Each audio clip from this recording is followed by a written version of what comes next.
안녕하세요, 여러분. 오늘은 여러분의 삶에 조용히 스며들어 일상을 더 풍요롭게 만들어줄 심리 철학 이야기를 나눠보려고 합니다. 나이가 들수록 건강, 가족, 여가 같은 소중한 순간들이 더욱 특별하게 다가오죠. 단순히 시간을 보내는 것을 넘어 그 안에서 마음의 평온과 기쁨을 발견할 수 있는 실용적인 방법을 함께 탐색해 볼게요. 편안한 마음으로 차 한 잔과 함께 저와 동행해 주세요. 5가지 주제를 통해 여러분의 일상에 따스한 변화를 가져올 통찰을 풀어놓겠습니다. 지금 이 순간에 머물기, 마음 챙김의 매력.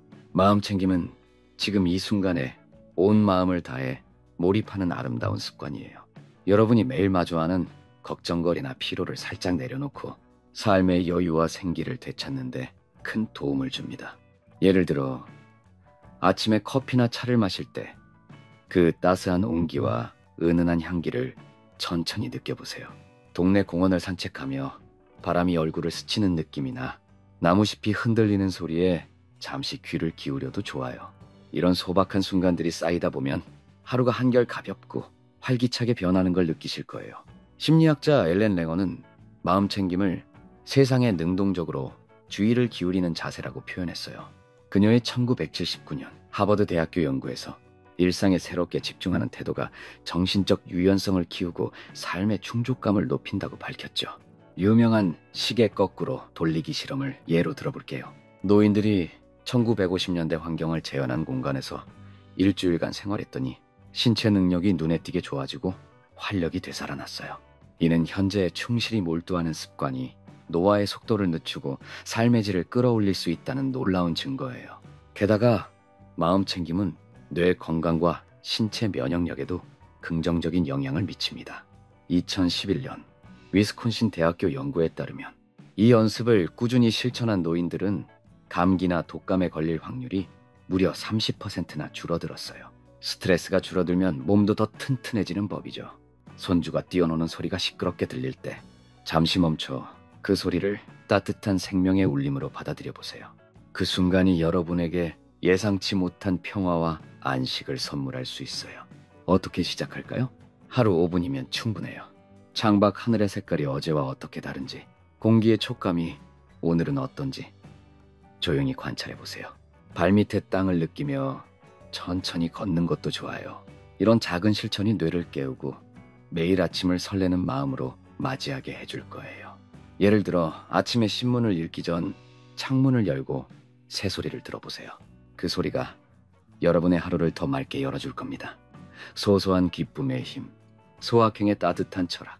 소확행은 작지만 확실한 행복을 뜻하는 사랑스러운 단어예요. 여러분의 일상 속에서 쉽게 만날 수 있는 소중한 순간들이죠. 좋아하는 옛 노래를 들으며 따뜻한 차를 즐기거나 손주와 짧은 전화 통화를 나누는 것, 공원 벤치에 앉아 햇살을 맞으며 책 한 페이지를 넘기는 것들이 바로 소확행이에요. 이런 작은 행복들이 모여 삶의 생기를 더하고 마음의 따스한 온기를 채워줍니다. 긍정 심리학의 거장 마틴 셀리그만은 행복을 긍정적 감정, 몰입, 그리고 삶의 의미로 나눠 설명했어요. 그는 소소한 기쁨을 자주 느끼는 것이 깊고 지속적인 행복의 밑바탕이 된다고 강조했죠. 연구에 따르면 매일 작은 행복을 기록한 사람들은 6개월 후에도 삶의 충만함을 더 크게 느꼈어요. 나이 들수록 큰 모험을 시작하기는 쉽지 않죠. 하지만 이런 작고 소중한 순간들은 언제 어디서든 여러분을 기다리고 있어요. 2018년 하버드 대학교 연구에서는 감사한 일을 기록한 노인들의 우울 증상이 35%나 줄어들었다는 결과도 나왔어요. 이 습관이 마음을 단단히 받쳐주고 일상을 더 밝게 물들여줍니다. 어떻게 즐길까요? 아침에 창문을 열고 햇살을 느끼며 오늘도 이렇게 살아있구나 라고 속삭여보세요. 그 한마디가 입가에 미소를 피어나게 할 거예요. 셀리그만이 제안한 3가지 좋은 일 연습을 추천드려요. 하루를 마무리하며 그날의 좋은 순간 3가지를 적어보는 거예요. 구름 한 점 없는 하늘이 예뻤다. 오랜 친구와 전화로 깔깔 웃었다. 따끈한 된장국이 꿀맛이었다. 같은 소소한 것들이죠. 이 기록이 뇌를 긍정의 빛으로 채우고 삶의 만족을 한층 더 깊게 만들어줍니다. 오늘 저녁 좋아하는 과일을 한 조각 먹으며 창밖 풍경을 바라보세요. 그 여유로운 시간이 여러분의 마음을 포근히 감싸줄 거예요. 나만의 공간 지키기, 경계 설정의 지혜로운 기술. 경계 설정은 여러분의 시간과 에너지를 아끼고 소중히 여기는 현명한 방법이에요. 여러분은 가족이나 이웃을 챙기느라 정작 자신을 위한 숨 쉴 틈을 잃을 때가 많죠. 손주를 돌보다 몸이 무겁게 느껴진다면 오늘은 좀 쉬고 싶어요 라고 부드럽게 말해보세요.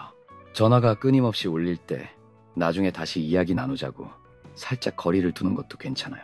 이렇게 하면 마음의 여백이 생기고 더 건강하고 조화로운 관계를 만들어갈 수 있어요. 심리학자 앨버트 앨리스는 모두를 항상 만족시킬 필요는 없다고 단언했어요. 그의 합리적 정서 행동 치료 연구에서 비현실적인 기대가 스트레스를 낳는다고 했죠.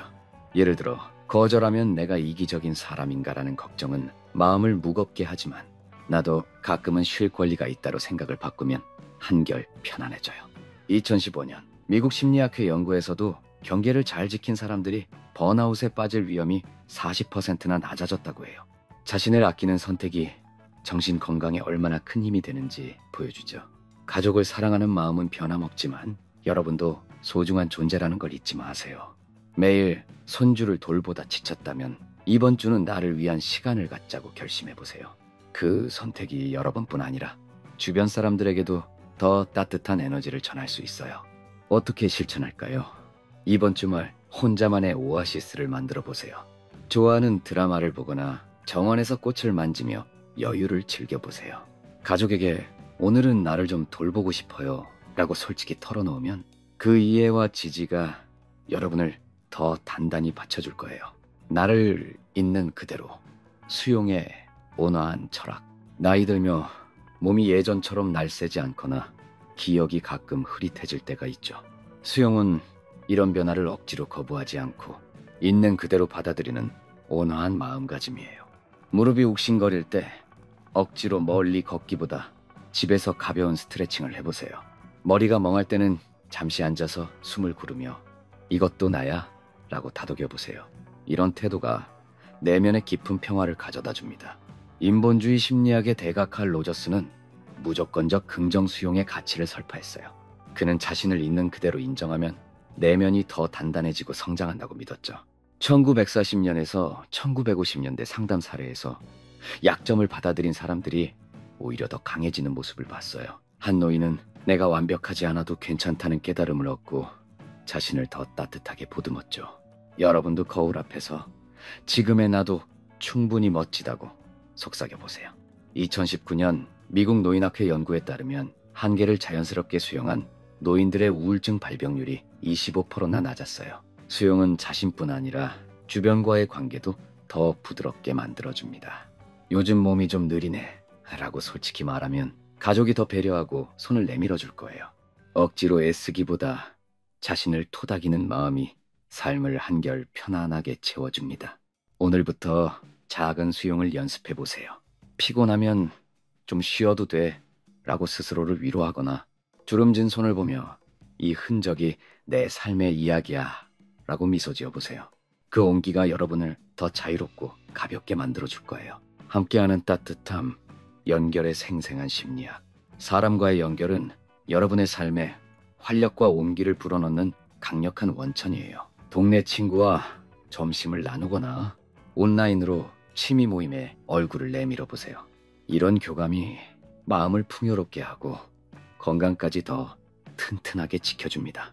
심리학자 수잔 핑커는 사회적 유대가 장수와 행복의 핵심 열쇠라고 역설했어요. 그녀의 책 The Village Effect에서 얼굴을 맞댄 대화가 깊은 만족감을 준다고 했죠. 이탈리아 로제토 마을 연구를 보면 촘촘한 인간관계가 심장병 발병률을 크게 낮췄어요.